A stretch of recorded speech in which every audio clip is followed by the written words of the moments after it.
Larissa, we heard Ronda Rousey today break her silence since she got knocked out, frankly, by Holly Holm, and some remarkable quotes in there. There were a lot of people who had the knives out for Ronda Rousey after she lost, but I think she reminded us in her comments today why she's so popular. Yeah, I mean, it was sort of shocking to see her sort of come out with that. I mean, it's been a while, but I mean, sure, it would have been nice to get those responses a little earlier, but I mean, she is only human. I think a lot of people did attack her after. But yeah, I mean, like, she's the same old Ronda. Yeah, she talks about how she is who she is, and that's the feminist side of her, that she's not going to apologize for being brash or bold in her quotes, and that people don't like her for that. But it's also what's making her suffer. She talks so often about being embarrassed.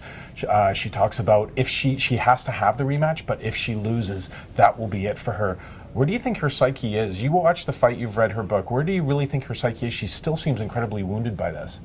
I think she's humiliated for sure. I mean, she talked a lot of smack beforehand, and I think, I mean, that's sort of like a downfall to it. I mean, it makes sort of that outcome a lot worse. Yeah. But it's nice that she's forward about it. You know, she says, like, I'm incredibly embarrassed. I hope that it kind of tones down a lot of that smack talk. I mean, she is forward, she is brash, but that doesn't have to be at other people's expense. I thought it was really funny that her mom, well, not funny, but ironic that her mom didn't go to the fight and actually said she didn't go to the fight because she didn't think Ronda was in a good place, and she wasn't surprised when what happened. Do mothers always know best? I guess so. I mean, my mom does. But yeah, she called him out beforehand, but I mean, Ronda says that's not going to affect her. She's going to stick with her trainer.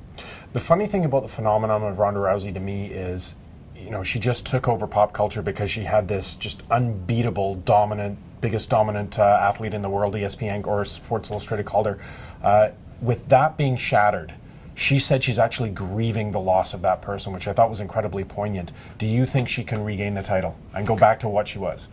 I don't think fully. I mean, I think that she needs to try to get back there to sort of end on a high note for sure. Yeah, it's a busy week in UFC. We've got another pay-per-view this weekend. Spencer Kite is in Las Vegas filing stuff all week, and there'll be certainly lots of fallout from the Ronda Rousey interview.